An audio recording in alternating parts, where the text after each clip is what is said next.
की क्लास है hand writing recognition पर।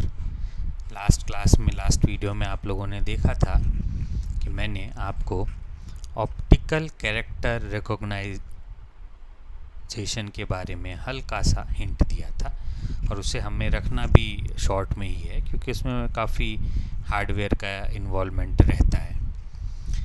ये भी एक इंटेलिजेंट काम होता है OCR का भी, और उसी तरीके से हैंड राइटिंग रिकॉग्निशन भी आर्टिफिशियल इंटेलिजेंस का ही एक अप्लाइड एरिया मैं मान सकता हूँ। हैंड राइटिंग रिकॉग्निशन मतलब हाथ से लिखी हुई चीज़ों को मशीन द्वारा रिकॉग्नाइज करना। इसका एक छोटा वीडियो भी लास्ट क्लास में आप लोगों ने देखा था, और इसे मैं मशीन लर्निंग का एक छोटा सा अप्लाइड एरिया भी मान सकता हूँ। किसे? हैंड राइटिंग रिकॉग्निशन को मशीन लर्निंग का एक छोटा एरिया हम मान सकते हैं। क्यों मान सकते हैं, कैसे मान सकते हैं? क्योंकि इसमें मशीन ऑटोमेटिकली मानव द्वारा लिखी गई लैंग्वेज को समझ रही है, यानी मशीन लैंग्वेज को लर्न करने की प्रक्रिया का पहला कदम सीख रही है, फर्स्ट स्टेप सीख रही है। इसीलिए मैं इसे मशीन लर्निंग का एक सबसे प्रथम दृष्टि का अप्लाइड एरिया मान सकता हूँ। क्यों मान सकता हूँ? वापस जैसा कि मैंने बताया कि पहला किसी को भाषा अगर तुम्हें सिखानी है तो सबसे पहले तुम क्या करोगे भाई? उसे भाषा पढ़ना सिखाओगे ताकि वो अपने आप सीख सके। बिना पढ़े तो अपने आप सीख नहीं सकेगा। तो इसीलिए उसे सिखाने के लिए हमें जो हमने लिखा है अपने हाथों से वो चीज़ सिखानी पड़ेगी। तो हमने सिखा दी उसे यहाँ पे कि हमने जो चीज़ लिखी वो चीज़ वो समझ गया हैंड राइटिंग रिकॉग्निशन में। तो अब आगे बढ़ते हैं। जो हमने क्लास में लास्ट बार बात की कि ऑप्टिकल कैरेक्टर रिकॉग्निशन पर मैं इतना फोकस नहीं करूँगा जितना मैं हैंड राइटिंग रिकॉग्निशन पर करूँगा, क्योंकि हैंड राइटिंग रिकॉग्निशन सॉफ्टवेयर आधारित ज़्यादा है। इसमें भी दो प्रकार के हैंड राइटिंग रिकॉग्निशन टेक्निक्स हैं। पहली ऑफलाइन टेक्निक और दूसरी ऑनलाइन टेक्निक। अब यहाँ ऑफलाइन और ऑनलाइन टेक्निक से आप ये ना समझें कि ये इंटरनेट से कुछ रिलेटेड है। ऑफलाइन टेक्निक और ऑनलाइन टेक्निक, इसका लेना देना इंटरनेट से उतना नहीं है जितना दूसरी चीज़ों से है। ये भी आप आगे की क्लास में समझ जाएंगे। तो सबसे पहले हम ऑफलाइन टेक्निक के बारे में डिस्कस करेंगे, और ऑफलाइन टेक्निक पर ही हमें समझ लीजिएगा कि प्रोजेक्ट बनाना है। जैसा कि मैंने पिछली क्लास में कहा था कि आप में से किसी एक को इसका भी एक टूल डेवलप करना है हैंड राइटिंग रिकॉग्निशन का हिंदी में। अब वो कैसे बनाएंगे इसकी जानकारी थोड़ी मैं यहाँ दूंगा, और थोड़े ये आपने प्रोलॉग वगैरह की है, इसके ऑलरेडी बनाने के भी वीडियोस अपलोडेड हैं यूट्यूब पे। आप देख सकते हैं कि किस तरीके से प्रोलॉग में हम हैंड राइटिंग रिकॉग्निशन बनाएंगे। अपने लैब में भी पढ़े हैं छोटे मोटे प्रोजेक्ट्स, पर हमें उन्हें और बेहतर करके एक मेजर प्रोजेक्ट के रूप में इस हैंड राइटिंग रिकॉग्निशन को बनाना है हिंदी लैंग्वेज के लिए। तो हम वापस आते हैं ऑफलाइन टेक्निक या ऑफलाइन उस हैंड राइटिंग रिकॉग्नाइजेशन भी इसे कहा जा सकता है। तो ऑफलाइन टेक्निक में भी हम दो इसको भागों में बांट सकते हैं ऑफलाइन टेक्निक को भी। पहला ट्रेडिशनल यानी पुरानी तकनीक, यानी पुराने तरीके से किस तरीके से इसे बनाया जाता था।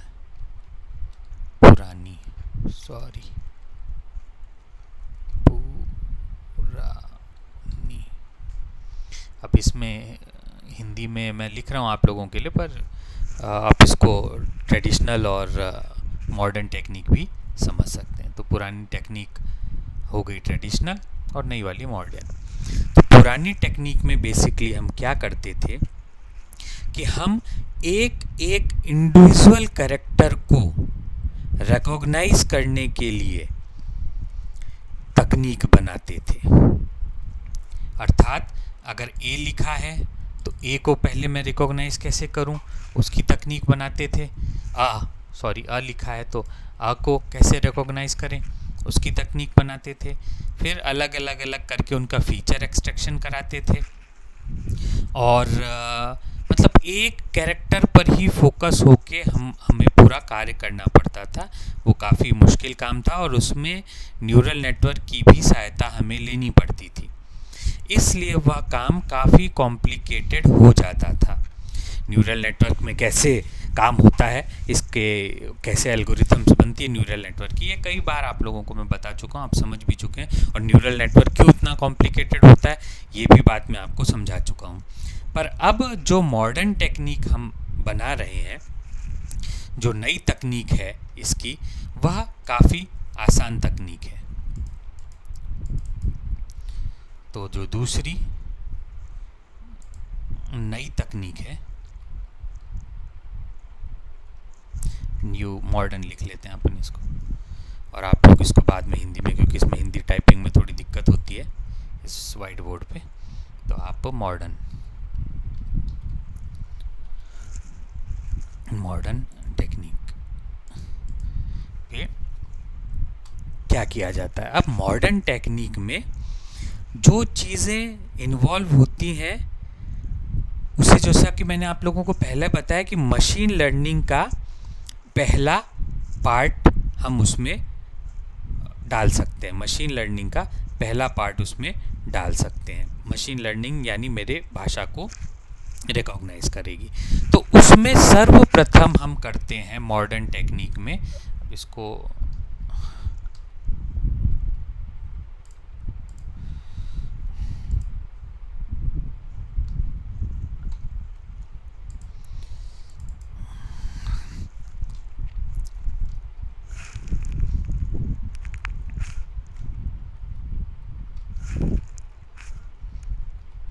Modern technique for hand writing recognition, ठीक है। अब इसमें हमें करना है सर्वप्रथम सेगमेंटेशन।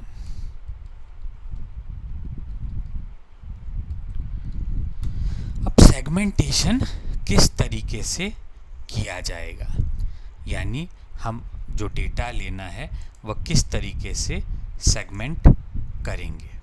तो इसके लिए मैं बताऊंगा आपको कि नेट पे भी बहुत सारी चीज़ें अवेलेबल हैं और हम मैनुअल सेगमेंटेशन भी अपने लेवल पर कर सकते हैं। अगर मेजर प्रोजेक्ट बनाना है तो सेगमेंटेशन मुझे मैनुअली ही करना पड़ेगा, और माइनर प्रोजेक्ट बनाना है तब आप नेट से ले सकते हो। इस तरीके के डेटा नेट पर बहुत सारे अवेलेबल हैं, कहाँ अवेलेबल हैं वो भी चीज़ मैं भी आपको आगे बताऊंगा। तो इस तरीके से यहाँ पे हमने अक्षर का सेगमेंटेशन नहीं करके दिखाया, क्योंकि अक्षरों का सेगमेंटेशन करता तो लिस्ट बहुत बड़ी हो जाती है और हमारी स्क्रीन पर फिट नहीं होती। हमने नंबर्स का 0 से लेके 9 नंबर्स तक का सेगमेंटेशन किया और एक जनरलाइज तरीका बनाया कि 0 अलग अलग लोग किस किस प्रकार से लिख सकते हैं। अब यह आपकी रिसर्च पर डिपेंडेंट होगा कि आप 5 लें, 10 लें, 15 लें, 20 लें, या ऐसे 100 तरीके लिखें जिससे कोई आदमी 0 लिखता है या कोई आदमी अ लिखता है, ठीक है। किसी ने ऐसे अ लिखा तो किसी ने अ ऐसे लिखा, तो किसी ने अ ऐसे लिखा। तो ये जितना डेटा ज़्यादा आप मशीन को डालोगे, जितना ज़्यादा डेटा ट्रेन होने आएगा मशीन के पास, मशीन उतनी अच्छी लर्निंग प्रोसेस दिखाएगी आपको। तो आपको डेटा जो, जैसा कि मैंने कहा, यहाँ 10 भी ले लिया किसी ने 20 ले लिया, कोई 100 भी लेगा। जितना ज़्यादा डेटा हम लोग लेते रहेंगे उतनी ज़्यादा हमारी मशीन ट्रेन होती रहेगी। तो इस तरीके से पूरी जो लैंग्वेज है उसे हम एक एक कैरेक्टर के अनुसार, पहला हमने कहा था, पहले ट्रेडिशनल टेक्निक हमने नहीं पढ़ी क्योंकि हमें उस तरीके से सॉफ्टवेयर बनाना भी नहीं है, हमें मॉडर्न टेक्निक में सॉफ्टवेयर बनाना है, इसलिए हम ये चीज़ पढ़ रहे हैं। तो हमें एक एक वर्ड को किस तरीके से आदमी लिखता है उसका पूरा एक बड़ा तैयार डेटा करना है, और वह हमारा सबसे इम्पोर्टेंट कार्य यहाँ पे होता है। एक बार हमने यह सेगमेंटेशन कर लिया तो फिर यूज़र की जो फाइल हमारे पास इनपुट में आएगी, इनपुट फाइल आएगी, वो ऑटोमेटिक हम सिस्टम ऐसा बनाएंगे सेगमेंटेशन के बाद कि जो भी फाइल आए वो ऑटोमेटिकली टेक्स्ट से इमेज के फॉर्म में कन्वर्ट हो जाए, टेक्स्ट से इमेज में कन्वर्ट हो जाए। टेक्स्ट से इमेज में कन्वर्ट होना है क्योंकि हमें, जैसा कि पिछले अपने उसमें डायग्राम में देखा कि वो इमेज फॉर्म में ही सारे ज़ीरोज़ लिए, 1 लिए, 2 लिए हमने, और उस इमेज से हमें जो यूज़र ने लिखा है वर्ड उसकी कंपैरिजन हर कैरेक्टर की करवानी पड़ेगी हर पॉइंट पर। तो सेगमेंटेशन करना है, जो भी टेक्स्ट है उसे इमेज की फॉर्म में कन्वर्ट करना है, उसका सेगमेंटेशन में अलग अलग उसको पार्ट में भी तोड़ना होता है। जो रनिंग, मान लीजिए रनिंग लेटर किसी ने लिखा है तो उसका भी सेगमेंटेशन हमें करना पड़ेगा। यानी किसी ने अगर रनिंग लैंग्वेज में कुछ लिख दिया,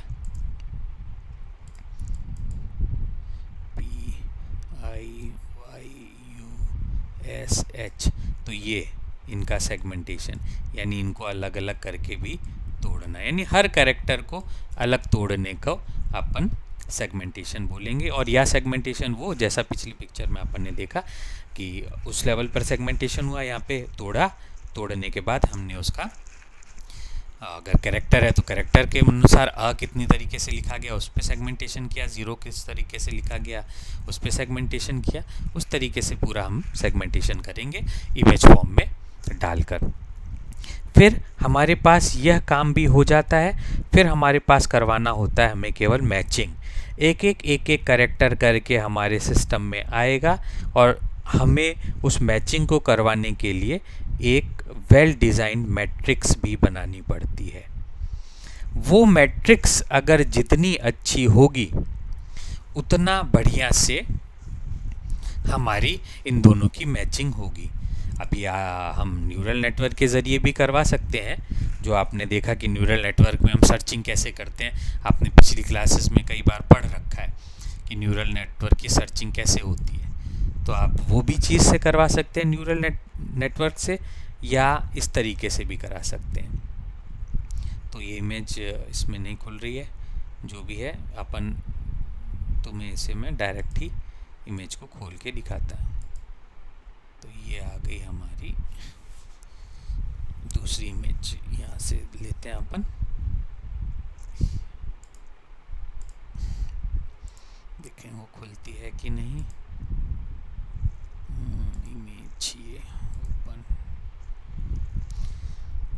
तो ये जो प्रोलॉग में प्रोग्राम बना हुआ है उसका स्क्रीनशॉट है। इस तरीके से एक मैट्रिक्स, ये भी ऑटोमेटिकली क्रिएट हो जाएगी प्रोलॉग में, और इसमें रोज़ और कॉलम कितने करने हैं ये तुम्हें डिफ़ाइन करना पड़ेगा। तो रोज़ और कॉलम जितने ज़्यादा रखोगे उतना हैंड राइटिंग रिकॉग्निशन मेरे पास अच्छा बनेगा। तो हमें क्या है, दो चीज़ें ध्यान में रखनी है। पहली कि जो कैरेक्टर्स कितनी तरीके से कितने लोग लिख रहे हैं, ये इसका सेगमेंटेशन जितना ज़्यादा होगा उतना बढ़िया रहेगा। और दूसरा, ये मैट्रिक्स में जितने रोज़ और कॉलम ज़्यादा होंगे उतना मेरा सिस्टम बढ़िया रहेगा। तो इन दोनों चीज़ों के आधार पर हमें यह प्रोग्रामिंग करनी है। और आपसे ये मैं सोचूंगा ज़रूर कि ये इस तरीके के प्रोग्राम प्रोलॉग में आधी चीज़ें काफ़ी आपको इजीली मिल जाएंगी, जैसे इस तरीके के विंडोज़ मिल जाएंगे बने बनाए आपको, पर लॉजिक पूरा आपको लगाना पड़ेगा उसमें। और YouTube का लिंक भी है, इसका देख लीजिएगा। और अपने लैब में भी इस तरीके के पहले छोटे छोटे लेवल के प्रोग्राम बने हैं, पर आपको इसी का एक बड़ा प्रोग्राम, बड़ा प्रोजेक्ट बनाना है, हैंड राइटिंग रिकॉग्निशन हिंदी भाषा के लिए। हिंदी और मराठी की लिपि लगभग सेम है, तो अगर आप मराठी में भी बनाना चाहो तो कोई दिक्कत नहीं, आप मराठी में भी बना सकते हो। तो तरीका क्या है, आपने देखा कि हमें सेगमेंटेशन करना है। सबसे पहले सेगमेंटेशन किस आधार पर होगा ये आपने देख लिया कि अलग अलग वर्ड्स के आधार पर हमें सेगमेंटेशन करना है, और नंबर्स के आधार पर भी सेगमेंटेशन करना है। यहाँ केवल नंबर का किया गया क्योंकि स्क्रीन हमारी छोटी है, हम सारी चीज़ें इस पर नहीं दिखा सकते, तो यहाँ नंबर और अक्षर दोनों के आधार पर आपको सेगमेंटेशन करने हैं। जितना ज़्यादा बड़ा आप करोगे, डेटा ट्रेन के लिए मशीन को दोगे, उतना आपका सॉफ्टवेयर बढ़िया डिज़ाइन होगा। तो यहाँ पे एक बार अपन वो भी देख लेते हैं, वो वाला भी पिक्चर अगर खुलती है तो, वो इस पर नहीं खुल पाई थी। इस तरीके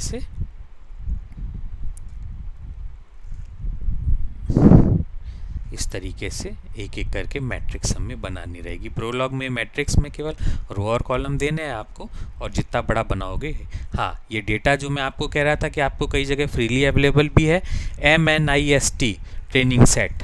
आप जैसे ही गूगल पर ये डालोगे, आपके पास ये अलग अलग तरीके की इमेजेस खूब सारी आपको मिल जाएंगी। पर मैं ये चाहता हूँ कि इस तरीके की इमेज आप डायरेक्ट कट कॉपी पेस्ट यहाँ ना करके खुद के बनाओ। यहाँ से भी लो आप हेल्प, यहाँ से भी लो, पर यहाँ जैसे 5-10 बने, जो पिछला मैंने बनाया उसमें 20 बने, तो आप उनसे भी अधिक बनाएं, 50 बनाएं। 0 को 50 तरीके से लिख के बनाएं। इसी तरीके से क ख ग घ आ ई सबको 50-50 तरीके से कैसे अलग अलग लोग लिखते हैं ये बताएंगे। तो आपका एक मेजर प्रोजेक्ट बन के तैयार हो जाएगा। और अगर माइनर बनाना है आपको, तो आप 10-10 का भी डेटा सेट ले सकते हो, क्योंकि इस साल वैसे भी आपको माइनर ही बनाना है। पर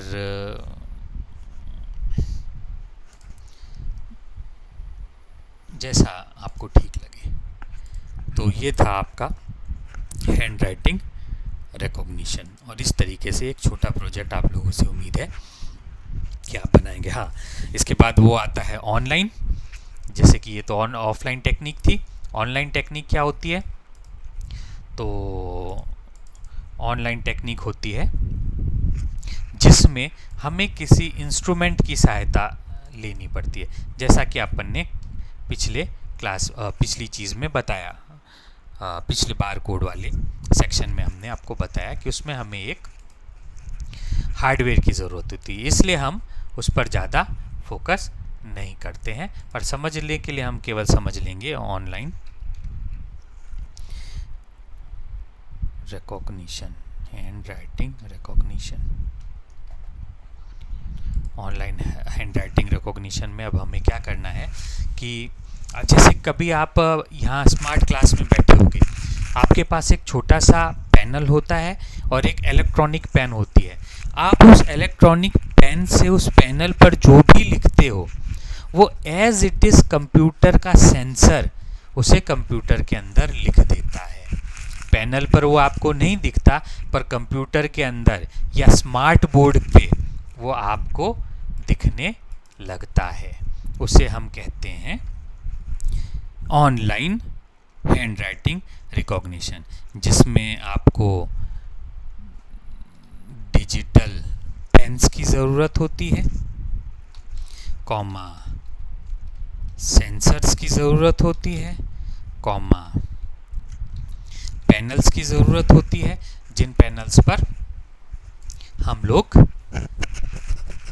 लिखने का तरीका दिखाते हैं केवल, और सिस्टम ऑटोमेटिकली हमारे पेन के मूवमेंट से, जो भी डिजिटल पेन हमने इस्तेमाल किया, उस डिजिटल पेन के मूवमेंट से, सेंसर्स की मदद से जो भी मैंने पैनल के ऊपर लिखा वो बता देता है कि इन्होंने ए लिखा वो कंप्यूटर में आ जाएगा, बी लिखा, सी लिखा, डी लिखा, जो भी वो सेंसर होगा उस सेंसर के अंदर वो बता देगा कि इन्होंने ये चीज़ लिखी है। तो ऑनलाइन हैंड राइटिंग रिकॉग्निशन समझ लीजिए आप, डिजिटल पेन सेंसर पैनल की सहायता से हमारी हैंड राइटिंग को रिकॉग्नाइज करता है। पर प्रोजेक्ट बनाने के लिए हमें ऑफलाइन हैंड राइटिंग रिकॉग्निशन ही यूज़ करना है, जो हमने इससे पहले पढ़ा है। धन्यवाद।